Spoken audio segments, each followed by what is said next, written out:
Hello, Mark Crossfield here, more Steve Buzzer Magic.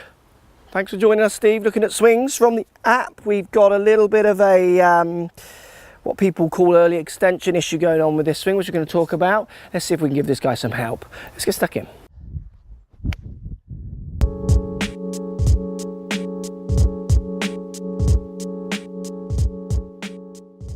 Right, Steve, swing. Definitely very rounded in his shoulders. Yes. I'm not sure if I would change that with this kind of player. I mean, the reason I say that is that I don't know the guy personally. I would imagine, and this is just a guess, so if he plays every day, this doesn't apply to him so much. He's a kind of once a week, every 2 weeks kind of golfer and just wants to play a bit better. So to improve his posture, so as in pull his shoulder blades back, he'd do it in a lesson, but he'd instantly go back, I often find. But also, I think it's a little bit of his shape. I think he's naturally that way a little bit. And the amount of work he would have to do, which then wouldn't really influence that much of his club delivery, you'd kind of think, why do that much to not actually influence the ball that much for me? Well, it's one of those like... If he came saying he wants to play British Open, I'd probably say, well, we might have a go at your old scapular engagement kind of thing. It's one of those like when I TPI screen people. Yeah. I mean, it's all well and good me screening them, but if they're not going to put the work in. Yeah, absolutely. And sometimes it's not even me saying that they're lazy or not. It's just it's not possible. I mean, yeah, they've got a life. Your lifetime doesn't allow you to do it. I totally agree. It's just understanding. Well, if I'm seeing an issue, yeah, it's there for that reason. Yeah, Let's just work around it. I totally agree, which we'll do with this guy. But sometimes we pretend, don't we? So we pretend as a coach saying, "Oh, you need to hit this position." Yeah. They go away working on the position. In reality, they can't do it physically. Yeah, I totally agree. So I mean, the posture definitely isn't the prettiest posture as you would see, but I wouldn't touch it as the main thing. I might come back to it if he fixed everything else really easily. We definitely see not a bad backswing, he gets a little bit across, but then we see quite a big movement this way with his hips, club drops back behind him, ball starts off to the right, so the face is obviously pointing to the right. He looks like he's swinging to the right. Yeah. Let's pretend that he starts it to the right and it comes back. Okay, so let's pretend for this video that he does that. I would ask him where he's aiming and look at where he's aiming on the thing, and he would probably say at the target, of course. Aiming at the target. Of course. Well, hang on. Let's pretend your ball always has a 10-degree spin axis to the left, which means your ball's going to draw to the left. It's going to move, say, 5 or 6, 7 yards in the air to the left. Why would you ever aim straight if your ball is going to turn 7 yards left? It's such a common mistake with amateur golfers.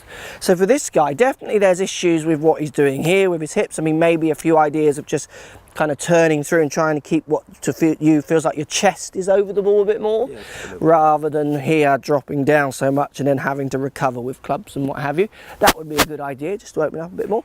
But the other thing, if he is slinging that back, and I've done it with lots of students recently and it really works, well, why would you not play within that? Do you see what I mean? So for them, often you ask where they're aiming it, they'd say at the target. What's your desired shot? Well, I like to hit a little bit of a draw. Yeah. Can't aim at the target if you ain't a draw, because if it starts at the target, it's missing left. Yeah, and it's understanding it's the consistency of that. So I totally agree. Sometimes it's not, well, I'm got too much curvature. Yeah, yeah. It's always too much curvature. Yeah, it's always the same. Yeah. It doesn't actually matter, and you're not at any disadvantage to somebody that's got very neutral ball flight. Totally, as long as the ball is consistent with its flight. Sometimes we try and make the changes, and all that happens is they hit the big one, and then one stays straight. Yeah. And they're actually worse off almost then, rather than getting all their shape. So for me, it's an interesting swing. Posture, definitely, you could engage your shoulders a bit if you find it easy, but I wouldn't lose too much sleep over that.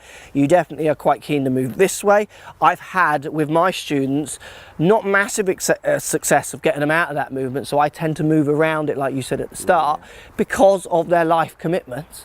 If they're going to come to me or come to a training session 3 times a week and work in between and off course work on posture and things, then yeah, you could change that and you might be better. But for a recreational golfer, which I would guess this guy is, just get out there and maybe learn the shape shot you're hitting from the movement you're making and make sure you aim right to allow for it to come back. If it's not coming back, certainly that little bit more of that hip shoulder turn might enable that face to square up a bit more through impact. You might be able to get that little bit more torque on the club to spin it round to a bit more neutral position. It might bring the club a little bit more out to come through a bit straighter by doing that. Definitely something to try, but certainly let's pretend this guy has a 15 yards draw, aim right and draw it back all day long. We played with Gorilla in Portugal recently. First couple of days he's hitting a 50-yard hook, right? He's just hooking. He hasn't played because he's doing the long drive and stuff. And like day 2, I James, can you aim right? Why are you aiming at the target? Every shot you hit is drawing 40 yards left. And then the last few days, he pieced some rounds together because he had the confidence to aim down the right. And sometimes it just needs someone stood behind to say something that sounds so obvious when you're stood there. When you're the golfer, you're always like, there's a target, must aim at it, kind of thing. So an interesting one there, guys. Let me know what you think. Thank you, Stephen. Thank you. But if you think about most of the guys on the PGA Tour and the Women's Tour, if they are shaping the ball, fading or drawing, they're not aiming at the target. And their face is not at target when they hit the ball. It is either open or closed, subject to what shape they want to hit. So if you want to hit target with a shape, you've got to allow for it, you've got to aim for it. Thanks for watching. Post comments down below. Love to hear what you've got to say on this one, because I definitely know lots of you will think, oh, I've got to aim at the target. So many people say you just got to aim at the target. It'd be interesting to see if that different take on it makes sense or not. Speak to you all soon. So if you like what's going on here, don't be afraid to subscribe to the channel. Also thumbs up the video, post comments. Love to hear what you guys got to say. Let's keep it social. The more we talk, the more we share, the easier this game will get for everybody. So if you want to find me on Facebook here, you can find me on Facebook. If you want to tweet me, find me on Twitter here as well. Just follow the links, all in the description. Come and join the show. Get active, get involved, get playing some better golf. Thanks for watching. Hello, Mark Crossfield here. More Steve Buzzer magic. Thanks for joining us, Steve. Looking at swings from the app. We've got a little bit of a what people call early extension issue going on with this swing, which we're going to talk about. Let's see if we can give this guy some help. Let's get stuck in.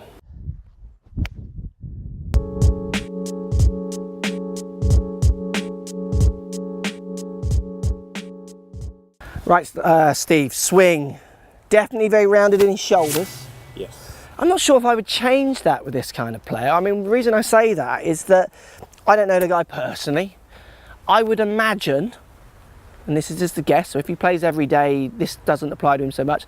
He's a kind of once a week, every 2 weeks kind of golfer and just wants to play a bit better. So to improve his posture, so as in pull his shoulder blades back, he'd do it in a lesson, but he'd instantly go back, I often find. But also, I think it's a little bit of his shape. I think he's naturally that way a little bit. And the amount of work he would have to do, which then wouldn't really influence that much of his club delivery, you'd kind of think, why do that much to not actually influence the ball that much for me? Well, it's one of those like... If he came saying he wants to play British Open, I'd probably say, well, we might have to go at your old scapular engagement kind of thing. It's one of those like when I TPI screen people. Yeah.